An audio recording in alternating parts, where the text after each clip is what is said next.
Bonjour à tous, bienvenue dans le 10 sur 10 pour faire le tour de l'actu de la sécurité globale. Et on démarre ce JT avec le gala des directeurs sécurité-sûreté, rendez-vous annuel de la profession dédié aux directeurs de la sécurité-sûreté de grandes entreprises publiques et privées, créé par Michael Léjard et Sébastien Guénard, qui se tiendra le mardi 20 juin au pavillon Cambon-Capucine à Paris, dans le 1er arrondissement, à partir de 18 h. Cette 12e édition réunira plus de 420 directeurs de la sécurité-sûreté, mais également des acteurs clés du marché, comme des institutionnels, des élus, des dirigeants d'entreprises de sécurité autour d'une thématique en lien avec l'actualité, crise géopolitique, environnementale, énergétique, quel impact sur notre sécurité? Inscription sur le mail qui s'affiche. La ville de Paris lance un observatoire de la tranquillité publique. Oui, Michel Felquet, directeur de la police municipale et de la prévention de la ville de Paris, a annoncé lors de son intervention auprès du club Agora, directeur sécurité-sûreté d'Île-de-France, la mise en place d'un observatoire de la tranquillité publique et de 3 baromètres mensuels, trimestriel et annuel. Cet outil a pour objectif de prendre en compte les attentes des Parisiens et de leur rendre compte régulièrement des actions des policiers municipaux. Le premier baromètre mensuel sera disponible à partir du 15 avril. Il recensera le nombre de missions, le nombre de contacts avec les Parisiens, le total de verbalisation dressé en un mois concernant la salubrité, la protection routière. Le second baromètre disponible à partir du 15 juillet sera donc trimestriel et détaillé par arrondissement afin d'expliquer où agit la police municipale et sur quel sujet. Le dernier baromètre sera mis en place le 15 janvier 2024 sous la forme de rapport annuel qui permettra de dresser un bilan. L'objectif final est de montrer l'action de la police municipale en étant transparent sur son activité et de permettre de valoriser l'action des policiers municipaux. Marseille, quant à elle, va augmenter de 50% le nombre d'agents de sécurité dans les transports d'ici 2025. La Régie des transports métropolitains, opérateur de transport en commun de la métropole mobilité à Marseille, a décidé de doubler ses effectifs afin de renforcer la protection et de diminuer le sentiment d'insécurité visible dans le métro, bus et tramway. Un investissement à hauteur de 5 millions d'euros. Pour cela, le GAP, groupe d'assistance et protection, responsable de la sécurité dans ces transports marseillais, passera de 41 à 82 agents d'ici 2025, dont 28 nouveaux agents en service du matin au soir dès septembre 2023. Des agents de sécurité pour contrôler nos frontières. Oui, Séverine, c'est le ministère de l'Intérieur qui souhaite recruter 1300 gardes-frontières d'ici fin 2024. Si ces postes sont actuellement confiés aux effectifs de police nationale, la PAF a ouvert 2 types de profils à l'occasion de cette campagne de recrutement. Tout d'abord, des administratifs qui pourront devenir fonctionnaires du ministère de l'Intérieur, et ce, sans concours. Et des contractuels seront également recrutés. Si la clôture des candidatures pour les administratifs sans concours a eu lieu le 7 mars dernier, les contractuels ont jusqu'au 31 décembre 2023 pour postuler. À l'aune des grands événements sportifs à venir, il est essentiel pour la PAF d'accroître ses effectifs. En 2022, 58 000 personnes ont été arrêtées par la PAF, et ce, uniquement dans les aéroports de Roissy et d'Orly. Cette coopération d'agents issus du privé avec les forces publiques est devenue essentielle, et on voit apparaître de nombreux exemples. Ainsi, dans la nuit du 16 au 17 mars dernier, le service national de la police ferroviaire, sous la responsabilité de la PAF et en coordination avec la brigade des réseaux ferrés et la SNCF, a réalisé un exercice grandeur nature avec mouvement de foule, pénétration dans les wagons, attentat à la gare du Nord à Paris. Un exercice anticipé en vue, bien sûr, de la Coupe du Monde de rugby 2023 et des Jeux Olympiques 2024. L'article 7 du projet de loi OJO 2024, justement, a été adopté. L'Assemblée nationale a adopté jeudi 23 mars l'épineux article 7 de la loi JO, cet article portant sur la vidéosurveillance augmentée utilisée dans le cadre des Jeux olympiques et paralympiques 2024. Son utilisation devrait permettre l'analyse des comportements suspects ou à risque à partir de caméras de surveillance ou d'images de drones sans avoir recours à la reconnaissance faciale. La liste des événements à détecter sera fixée par décret après avis de la Commission nationale de l'informatique et des libertés. Pour le ministre de l'Intérieur, Gérald Darmanin, il s'agit d'avoir un outil d'aide à la décision des forces de l'ordre. Il ne s'agit pas de reconnaître des personnes qui auraient tel ou tel profil ou des suites à capuche, mais des situations prédéterminées comme des départs de feu, des goulots d'étranglement, des colis abandonnés ou des mouvements de foule. Une mesure se refusant donc d'adopter l'identification d'une personne par reconnaissance faciale.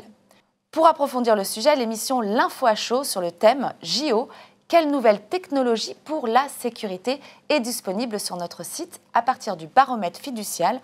Au Doxa, vous découvrirez l'avis des Français sur ces caméras intelligentes, mais aussi les scanners corporels et la mobilisation des 25 000 agents de sécurité nécessaires. Un débat avec la participation d'Émile Leclerc, directeur d'études chez Odoxa, Mathias Boisard, directeur de Fiducial Sécurité et Sofiane Akiki, avocat à la Cour de Paris. Des drones pour lutter contre les cambriolages. En 2022, le taux de cambriolage a augmenté de 11% avec un total de 211 800 effractions. Pour réduire ce fléau, Ring Amazon a sorti un prototype de drone, le Ring Always Home Cam, capable de repérer et surveiller les habitations.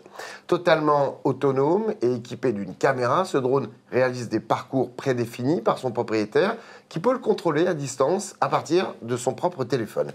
Muni d'hélices cachées pour améliorer son déplacement dans un espace donné, il se recharge également en totale autonomie. Connu pour être un des leaders des sonnettes connectées, l'entreprise Ring appartient depuis 2018 au groupe Amazon. Jeux olympiques maintenant, le risque potentiel d'attentat par drone explosif inquiète les autorités à l'approche des JO. Mercredi 15 février 2023, le rapport de la Commission de la Défense nationale et des forces armées a permis de mettre en avant le retard des défenses antiaériennes à l'échelle nationale et européenne.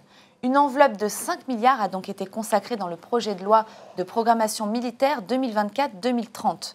Une tâche difficile que gérera la protection aérienne du 26 juillet au 11 août 2024. Comme le précise une source militaire, une attaque de drone avec un engin explosif, comme on voit tous les jours en Ukraine, la coordination d'une attaque terroriste avec diffusion d'images de perturbation et la perturbation d'un constatataire avec un drone sont des menaces à prendre en compte. Chapitre cyber. Le budget cyber des entreprises explose.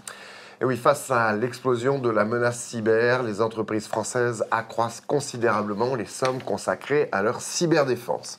Les montants devraient atteindre 5 millions d'euros en 2022, soit une hausse de 280% par rapport aux 1,3 million d'euros dépensés en 2018. Pour les TPE, c'est un gros effort sur ce nouveau poste de dépense qui s'ajoute aux autres frais généraux. Le budget à la cybersécurité a plus que triplé en l'espace de 5 ans, selon l'assureur Hiscox. Avec l'arrivée du Covid-19 et le développement du télétravail, de nombreuses entreprises ont accéléré le transfert de données par le cloud, ce qui a eu pour conséquence une augmentation des serveurs piratés. Pour faire face à ce nouveau risque, 2/3 des entreprises ont investi dans la cyberassurance afin de mieux protéger leurs données sensibles. Dans l'Hexagone, 61% des entreprises touchées ont fait le choix de prendre un contrat d'assurance cyber. À ce propos, BPI France, la banque publique d'investissement, a choisi de défendre les intérêts des petites entreprises contre les cyberattaques. BPI France permet via un diagnostic d'identifier leurs possibles vulnérabilités contre des menaces. Pour diminuer les coûts de diagnostic, la banque s'engage à en payer 50% pour éviter toute faillite en cas d'attaque, soit un peu plus de 2 000 euros. Les autres entreprises, comme les ETI, peuvent également bénéficier de ce programme de protection, voire, si les critères le permettent, de recevoir une aide similaire. Mais la filière cyber manque de personnel en France. Oui, plus de 15 000 postes sont encore vacants. Le gouvernement s'est pourtant donné comme objectif de recruter 37 000 personnes supplémentaires d'ici 2 ans. Cette pénurie de candidats s'expliquerait notamment par un manque d'enseignants pouvant former à ce métier, nécessitant bien sûr des expertises spécifiques. Aussi, l'ambition première de la France serait de former en 2023 au minimum 1000 nouveaux professeurs spécialisés en cybersécurité.